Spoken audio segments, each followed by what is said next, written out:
ተወዳጁና ስመገናናው ድምጻዊ ጎሳዬ ተስፋዬ ምን ገጠመው?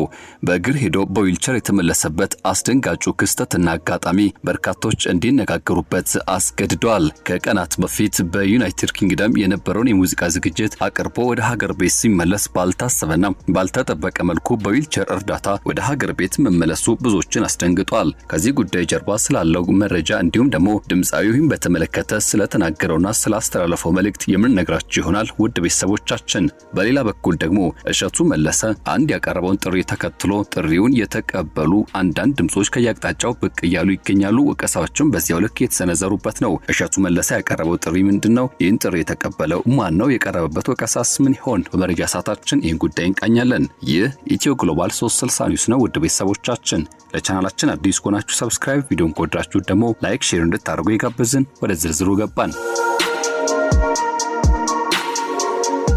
ተወዳጁና ስመገናናው ድምጻዊ ጎሳዬ ተስፋዬ ባልታሰበና ባልተጠበቀ መልኩ መታየቱም አድናቂዎቹን ጨምሮ ብዙዎቹን አስደንግጧል።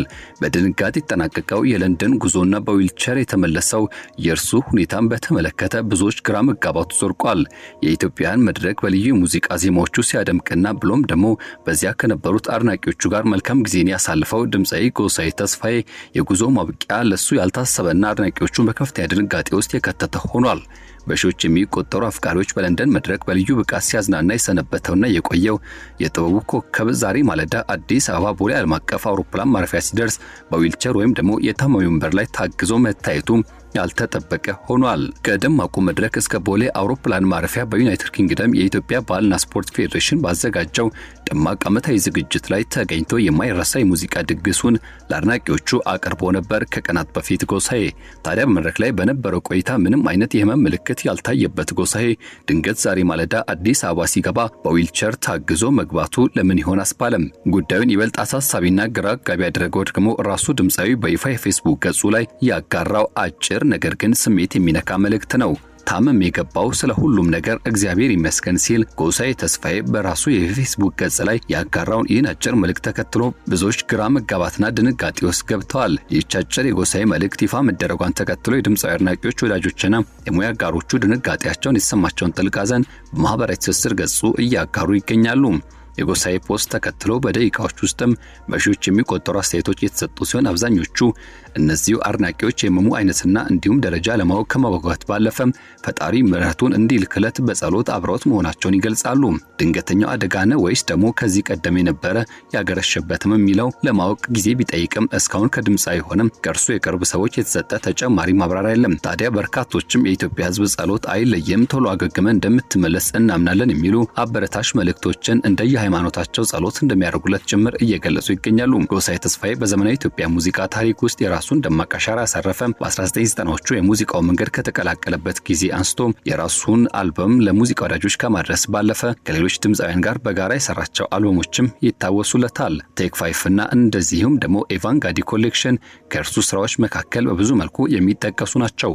በ1999 ወርሃ ነሐሴ ላይ ለሙዚቃ ወዳጆች እንካችሁ ብለው በሙሉ አልበም በራሱ ስራ የመጣበትና ሳታማኝ በላይ የሚል መጠሪያ የሰጠው አልበሙ ደግሞ የበለጠ ለስምና ዕውቅናው ከፍተኛ ቦታ እንዲሰጠው ምክንያት ሆኗል። ከዚህ አልበም ዓመታት በኋላ በ2011 በወርሃ ታህሳስ ደግሞ ሲያምሽ ያመኛል የተሰኘ ሌላኛ አልበምን ለሙዚቃ ወዳጆቹ አስከትሏል። ጎሳዬ በእነዚህ አልበሞች ባለፈም በተለያዩ አጋጣሚዎች ውስጥ የለቀቃቸው ነጠላ ዜማዎችም ይበልጥ ተወዳጅነትና ተደናቂነት ያገኙ በብዙዎች ዘንድም የሚነሱለት ናቸው። ጎሳዬ ተስፋዬ በእነዚህ ስራዎቹ ታዲያም ከፍ ያለ አቅም ብሎም ደግሞ የተወደደ ያዘፋፈን ለዛን የታደለ ድምጻዊ ስለመሆኑ ይነገርለታል። የእርሱ የሙዚቃ ስራዎች ለበርካቶች አራያ ሲሆኑም የተመለከትንባቸው አጋጣሚዎች ጥቂት አይደሉም። ታዲያ ጎሳዬ ተስፋዬ አሁን ያለበት የጤና ሁኔታ ምን ይመስላል፣ እንዲሁም ደግሞ የህመሙ ደረጃ ምን ያክል ነው የሚለው ከእርሱ ዘንድ ምላሽን የሚሻ ቢሆንም እኛ ግን መልካሙን ሁሉ እንመኝለታለን። አገግሞ ወደ ስራው እንዲመለስም በጎን ተመኘንለት።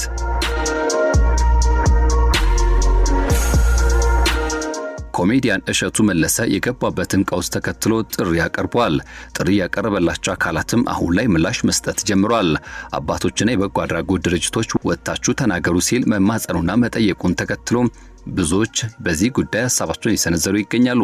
ተወዳጁ ኮሜዲያን እሸቱ መለሰ ዶንኪቲዩብ በተለያዩ ጊዜያት ለገዳማት ለተቸገሩ ወገኖች እንዲሁም ለበጎ አድራጎት ድርጅቶች ስለሰበሰባቸው በሚሊዮኖች የሚቆጠሩ ገንዘቦችና የእርዳታ ማሰባሰቢያ ዙሪያ ጥብቅ ብሎም አነጋጋሪ መልእክትን አስተላልፏል። እርሱ እንደሚለው ከሆነ ዶንኪቲዩብ በሚሊዮን የሚቆጠሩ ዶላሮችና ብሮችን ለተለያዩ አካላት ሲያሰባስብ ኮሚሽን ወይም ደግሞ ፐርሰንት ተከፍሎታል ለሚለው ጥያቄ ተቋማቱ እውነቱን ወጥተው እንዲናገሩ ግልጽ መግለጫ ሰጥቷል።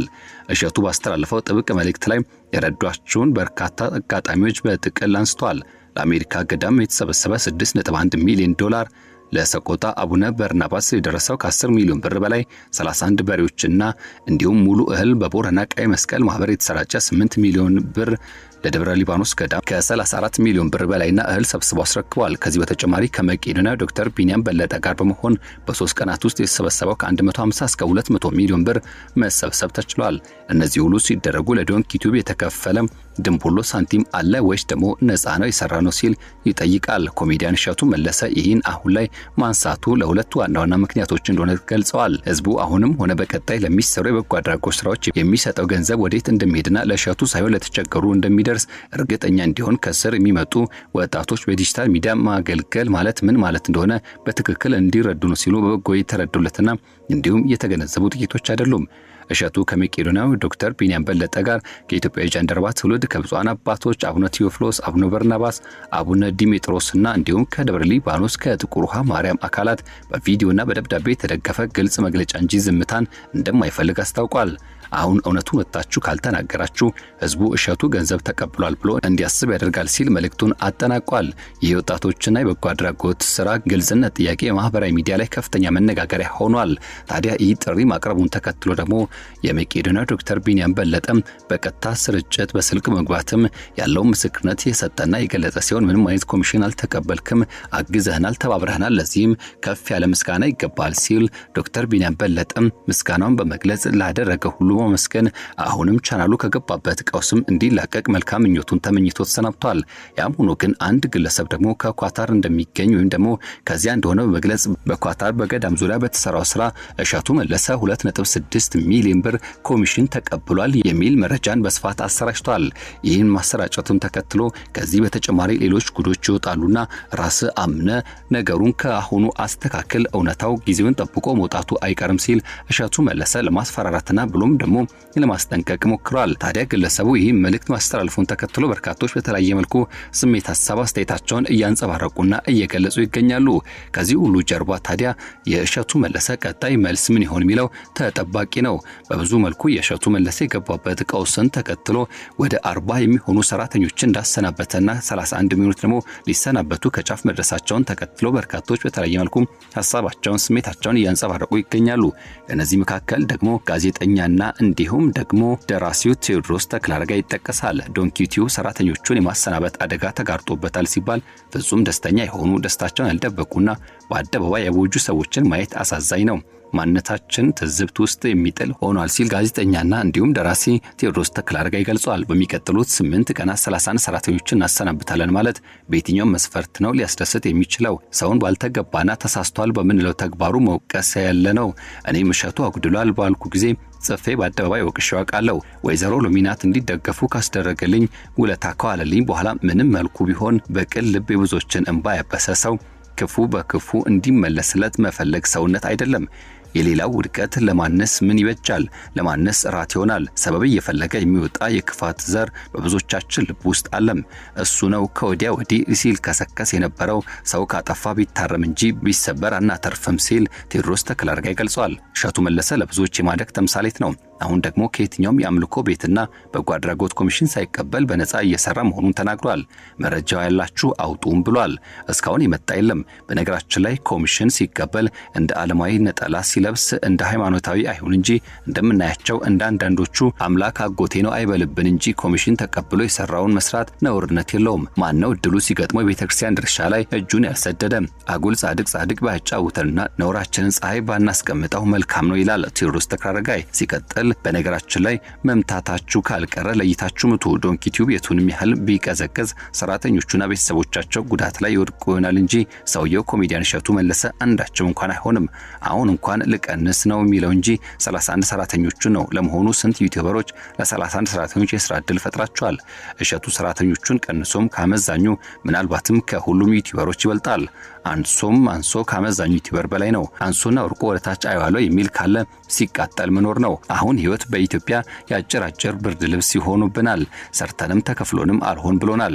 ሰርቶ ያልሞላ ኑሮ ጭራሽ እሱም ሲቀር ምኑ ነው የሚያስደስተው? ምኑ ነው እሰይ የሚያስበለው? ሲል ቴዎድሮስ ተክለአረጋይ ጠበቅ አድርጎ ጥያቄውን ያነሳ ሲሆን በህይወታችሁ ከስራ ተቀንሳችሁ ታውቃላችሁ? ነገ ሲነጋ የምትሄዱበት አጣችሁ ታውቃላችሁ? የሚቀጥለውን ወር የቤት ኪራይ፣ የልጆች ትምህርት ቤት ክፍያ፣ እንደዚሁም አመት በዓል ሁሉም ተደማምሮ ወጥቶባችሁና ለአንዱ መሆን አቅቷችሁ ያውቃል? ጉዳዩ ከእሸቱ የሰራተኞች ነው። የማታውቁት አንድ ወገናችሁ መጎዳቱ ምኑ ያስደስታል? በአጋጣሚ የተረዳሁት እሸቱ መለሰ የተባለ አንድ ትልቅ ተቋም መኖሩን ነው። ኢትዮጵያውያንም አንድ እሸቱ መለሰ የተባለ ትልቅ ተቋም እንዳይፈርስ ተባበሩ ሲል ጥሪውን አስተላልፏል። ጋዜጠኛና ደራሲ ቴዎድሮስ ተክለአረጋይ። ውድ ቤተሰቦቻችን እኛም የዛሬ መረጃ ሰዓታችን እዚህ ጋር እንቋጫለን። በያላችሁበት ጥሩ መልካም ጊዜን ተመኝተናል። ለቻናላችን አዲስ ከሆናችሁ ሰብስክራይብ፣ ቪዲዮን ከወዳችሁ ደግሞ ላይክ፣ ሼር እንድታደርጉ በመጋበዝ ነው የዛሬን እዚህ ጋር የምናጠናቅቀው። በያላችሁበት መልካም ጊዜ